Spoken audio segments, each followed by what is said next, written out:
the future and reawakening cities that breathe and thrive. A lot of us would feel sometimes discomforted that cities might not have a sense of belonging to us, it's not ours.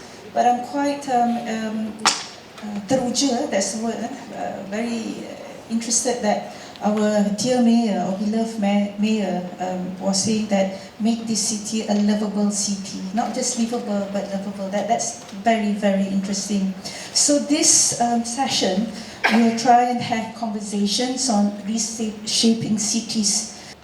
Could you please share, Datuk Sri, the recently launched Kuala Lumpur Local Plan 2040, PTKL, where it envisions a city that breathes, thrives, and centers its people and planet, especially in the light of climate, housing, and mobility challenges cities face today. If you could, please, thank you. Thank you so much, Dr. Suraya. Assalamualaikum warahmatullahi wabarakatuh. A very good morning, and salam sejahtera and salam Malaysia Madani from me. Ladies and gentlemen, I would like, before I answer the question, I want to ask a question. How many of you involved in the preparation of the Plan Tempatan Kuala Lumpur 2040? Put up your hand. No. One. Only one. Two. Okay. How many of you ever have the opportunity to read the PTKL 2040?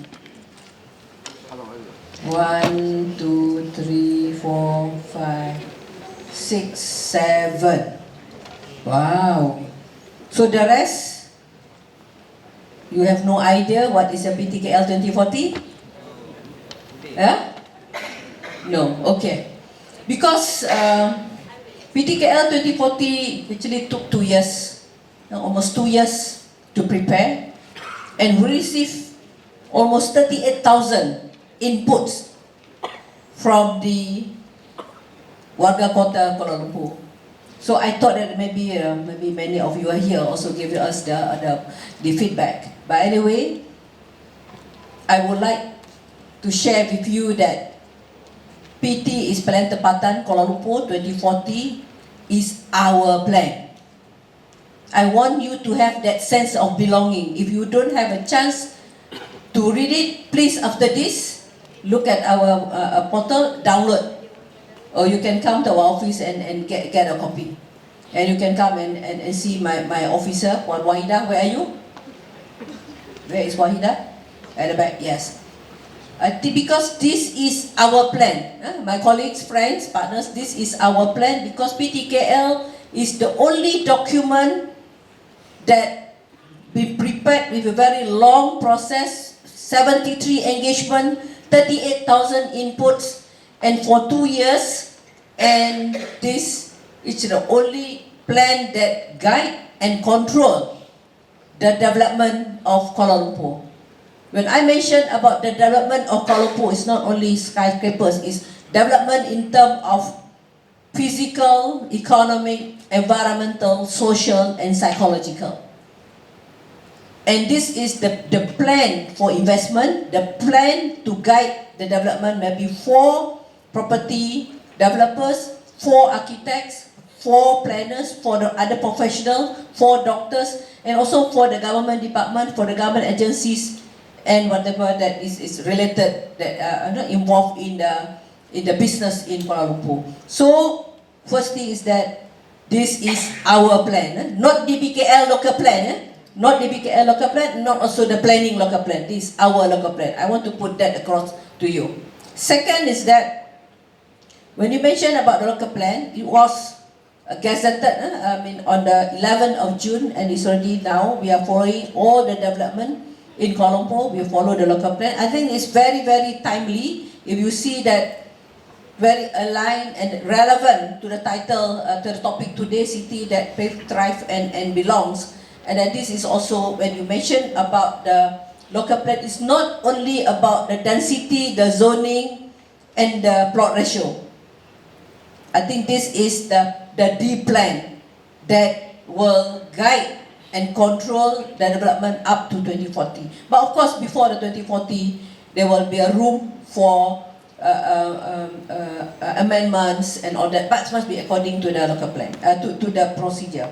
When in terms of the climate change, let me say that the plan designate 4,700 hectares of as an interconnected green spaces. We are going towards green connectivity, green connector, where 70% of the carbon emission intensity reduction by 2030.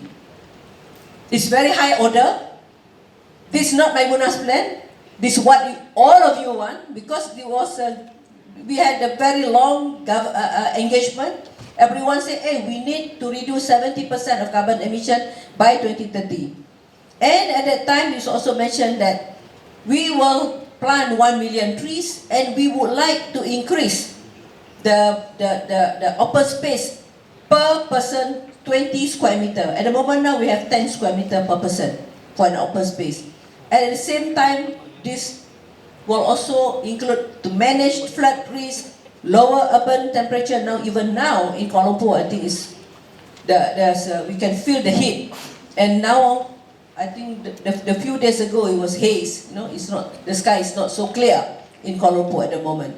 So I think that what we would like to do is that 1 million trees initiatives not only to be planted by DBKL.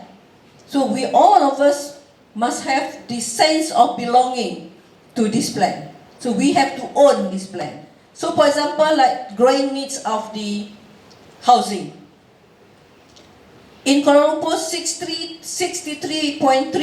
of the residents currently own their home, 34% renting, and this is, you see that is really an agency for accessible, affordable, and adequate housing. 3 A's. If it's affordable but it's not accessible, it's no go. If affordable, accessible, it's not adequate, also is very difficult. And many of them used to say, we want rumah mampu milik, bukan rumah mampu lihat saja. Kita mampu lihat tapi tak mampu nak milik. So 305,000 affordable home up to 2040, and we would like to see how can we go towards the various type of housing. That's why we are now going towards plot ratio, because we can have a mixed development and we control the plot ratio instead of the density. I think that is another moving forward that I can see in the local plan. You talk about mobility. I think mobility needs to be reimagined. Just now we mentioned that in the plan, this is also from the engagement with the public. And many people say that, wow, by 2050 we want 70% of us on public transport. The model split 20, and from 20% now to 70% public transport. Can we do that? Tak boleh lah. Senyap dia tak ada tu. This is not Maimunah's statement. This is in the local plan. Have gone through, again I said they've gone through the public participation. This is the voice of the people. And you said that by 2050, model split will be 70-30. And then what we want to see is that apart from and we also want to have the carbon neutral and, lower in carbon emission, because you know that in many cities, all cities, they consume 70% of energy and emit 70% of carbon emission. So I think this is also important for us to look into the public transport. And this public transport is not only by DBKL. That's why I said this plan is also for the Ministry of Transport to look at it, Ministry of Environment and Ministry of and other ministries to combine together effort in order to achieve 70% using the public transport. That's why at the moment now you see that DBKL are also going beyond our normal services. We are also providing free Go KL bus. But we also need to look into the first mile and the last mile. That's why we are really looking towards the bicycle lane, really looking towards the walkability in the city, and working together with Prasarana and all that in order to connect and you have a seamless connectivity. And we are now at the moment, if you look at the local plan, there is one map showing the green connector, and we are doing it in phases. And I call upon all of you here, my colleagues, please help me in whatever that you can join me to connect all these dots so that you can have seamless walkability in Kuala Lumpur. And we have the Kuala Lumpur master plan, and at the same time, not only the local plan is not only talking about the vertical growth, we are also looking into the horizontal growth, meaning that we really want real change. But I think we already have Warisan Kuala Lumpur launched by the Prime Minister, and this is not only area at the Bangunan Sultan Bersamaan, and then Dataran Merdeka, and then the Kris Kakosa, but also other areas outside the inner city. And we are trying to bring back the soul to the city. Whenever I think if you have a chance to travel overseas, you will see that, well, where is the old part of the city? We want to know. Where is the modern part? So we have the old part. We need to make it vibrant. To have a soul, and to bring back whatever the Prime Minister said, and also the government said, jiwa, bawa jiwa balik. So di sini saya minta jugalah jiwa rakan-rakan nanti help me how to bring back the soul to Kuala Lumpur. And at the same time, we are trying, when I mentioned about green and soul, we are trying to have the Kuala Lumpur Central Park Conservancy from KLCC, Bukit Nanas, Tugu, and LA Garden. And please help me to make these policies or the proposal in the local plan a reality.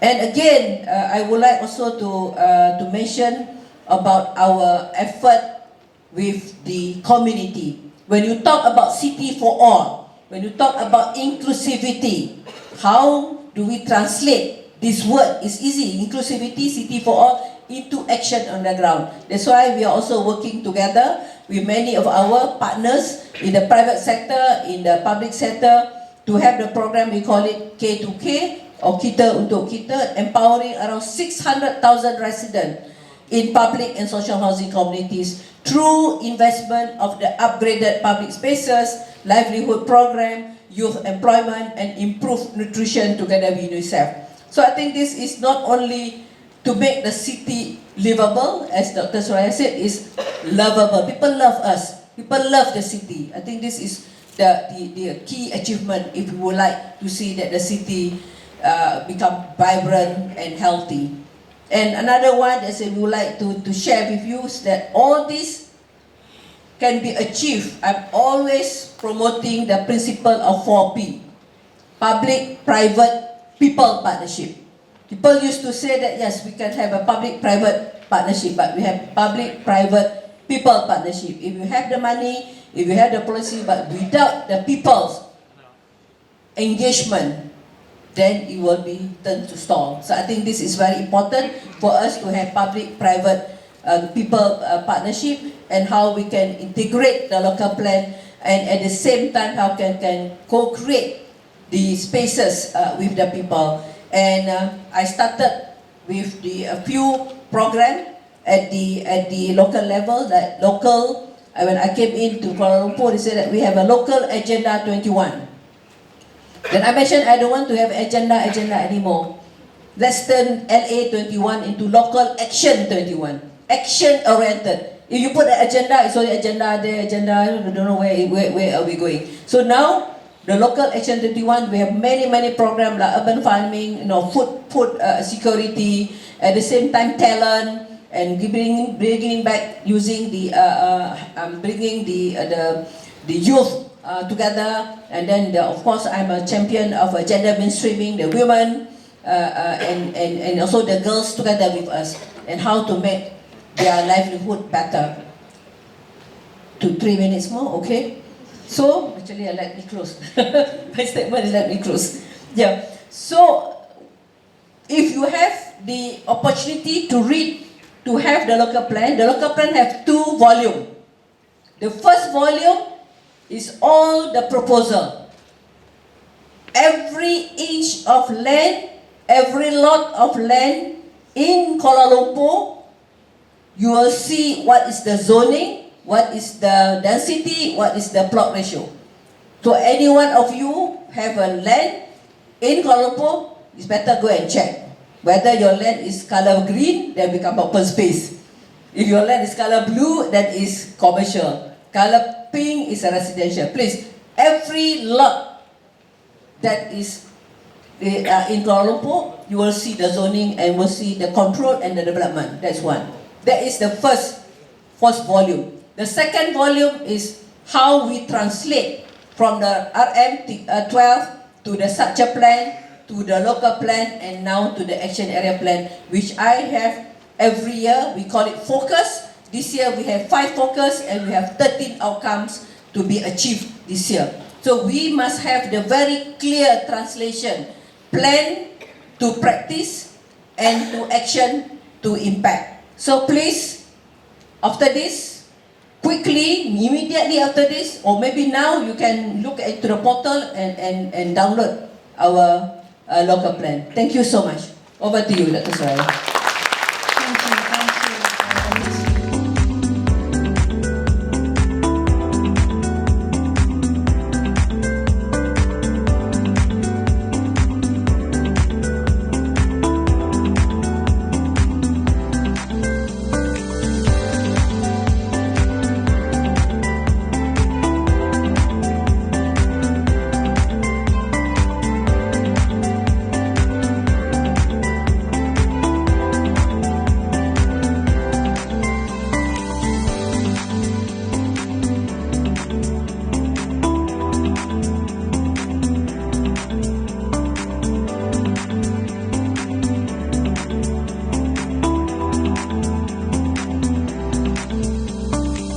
Thank you to our moderators and esteemed panelists. So now, let's give them another round of applause.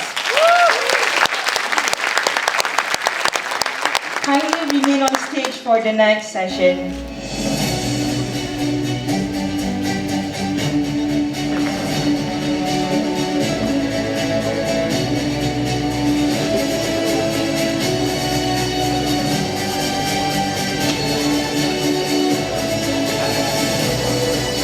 Thank you everyone, thank you moderators, and thank you panelists for your time, expertise and perspective for this session.